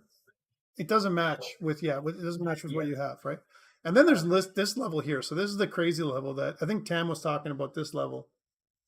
So when he was saying how it's like completely OP, you get a lot of stuff going on in this level altogether. And everything else, especially when it comes down to when you move forward and you have all those like kind of the area of effect, the AOE for some of your the towers that you got in front there. Again, really neat circle of magic kind of look and feel to it, especially when you put on the next one, which is there's that further one down there, and it's kind of a neat effect. I don't know where you got the asset, but it's kind of a neat looking thing.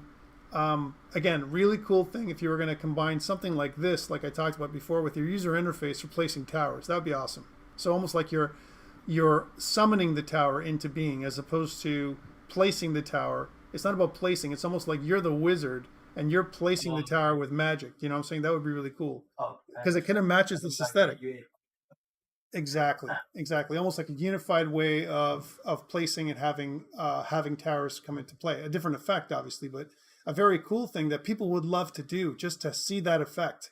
You know what I'm saying? Sometimes it's like, if it's an effect or a sound or something like an impulse sound or something that's really cool sounding, it's a reward for the player to see that effect happen over and over again. And it's something that you want to be able to have the player want to do. Like they want to be able to cast like that, make a new tower kind of appear in your screen and stuff. So again, really interesting. That you've taken it to this place, and a lot of changes compared to last time. Lots of little polish opportunities that you can add in, like you mentioned in your future possibilities slide. But overall, guys, much improved from the mid-semester check one. Very, very improved. Really good. All right, so thank you very much for that. Yeah, really nice. All right, so that kind of concludes our presentations for today. Thank you so much for that. There you go. So really, again, great set of presenters today. We had a lot of different presenters this week. Earlier in the week, we had some great presentations by Vince and Chris and Mandeep. And then earlier today, we had Anna and Sam. Very interesting idle tower defense game that they were showing us. Kit Kat was kind of very interesting. They had onomatopoeia there too, just like you guys did. And then we saw a bunch of other great things happen today. I really have to say, Rui, his game with the crazy robots and everything else, amazing looking third-person perspective, 3D platformer. Just overall, guys, like amazing individual games that you guys put together. Almost like, I would say, for me, it's almost like a GamesCon, which is kind of what we did. and it's definitely something that is worthy for you guys. It's definitely something worthy, and and I'm really proud. Like I said earlier today in our last presentations, uh, super proud of the stuff that you guys put together. You had one semester to put it all together, new technology to learn, optimizations to do, a whole brand new game to build and plan, and everything else. And I think that given the challenges that you had with the smaller team of people that you had to work with, but people that were the core people, the people that lasted throughout the 3 years that we were all together, and some new people that came in like Vince and Tam later on, but um, but like all this stuff that happened, I think it was an amazing opportunity for you guys to have a chance to work together with your, for me, you guys are all high performance individuals now because you've made it to this point, to this spot, right, where you made it so that you can produce something like this. And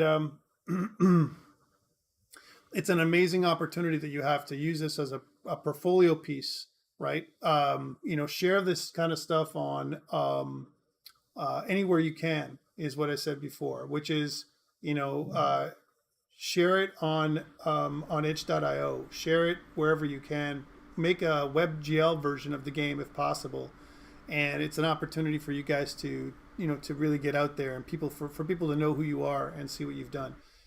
I've produced these videos and they've been live in my channel as well. And again, I'm going to continue to share them.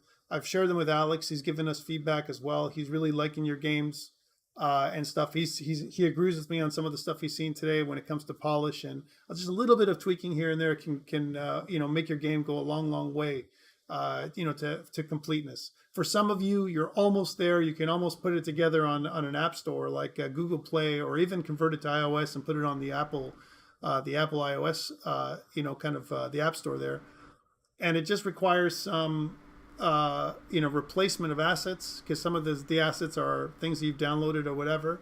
But you can, it's not a big stretch to change out these assets over, a few weeks, make them your own, get a designer who makes the stuff, and then push your game out there. It's not impossible to do.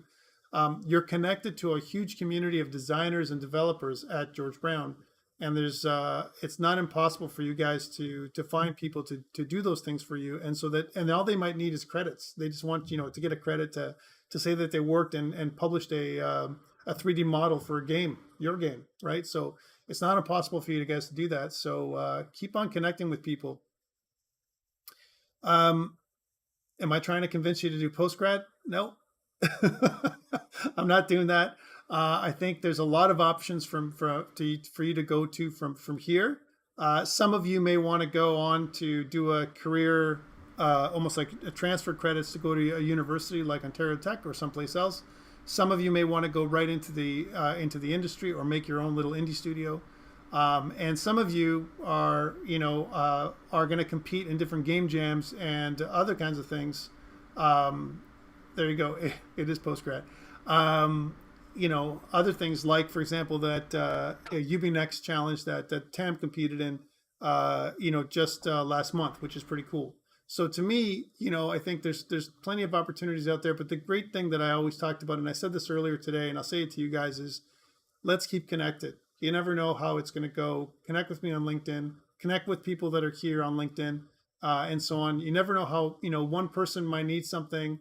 Maybe, I'm just putting it out there somewhere like this. Maybe, Kyle, I'm mentioning Kyle randomly, not for any other reason, but, Kyle is, he's got a great job somewhere, and he knows, Hafsa, and because he knows Hafsa, maybe they're connected on LinkedIn, and they're looking for somebody who can do, project management or something else, as an example, and they connect together, and then all of a sudden they, one thing connects to another, one thing leads to another, and then there's another job for someone else, right? So it's good to keep connected with people. There's a lot of people from this program because you've seen them, and I think it's an opportunity for you guys to connect together and make a strong community of developers. We're not that big in Toronto, all right? We're not quite that big, and it's almost like you could know a lot of really great developers out there, and if you start today. right? So I think there's some really good stuff out there. Vince, did you want to mention anything else about, or even Tam, about the development community or anything else out there? Since you're here, it's still kind of our last little hurrah before we go. I know we're overtime too.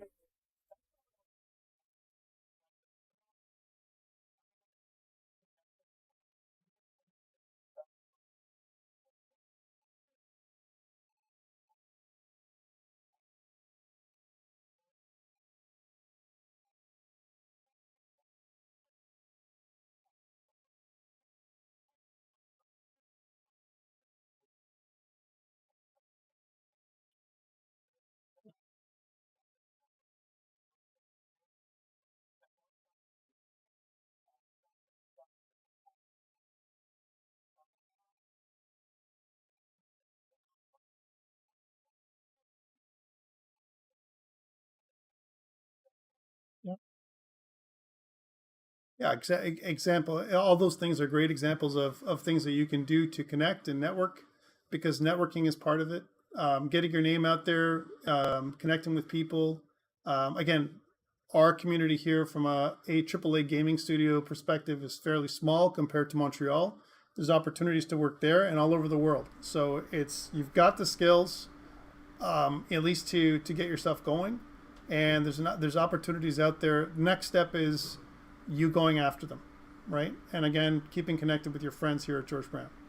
All right, so thank you so much, guys. I want to give you a big thank you and a send off. It's been a great 3 years together, and I remember, like, I had some memories earlier with Vineet and with other people within the first first year. Kyle, I remember Kyle and Serena and a bunch of other people that were there in the first year, and you guys have made it. You guys have come out, to this point in time, Michael and everyone else, and it's like, you know what, we made it. So looking forward to hearing about your success stories, and super excited and thankful for you guys to be part of this whole thing.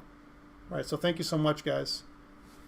And I'm going to stop recording now. No problem. I'm going to stop recording now, and I think what I want to do is, I'm just going to take any kind of questions or anything we want to talk about here. But otherwise, that's it for me today.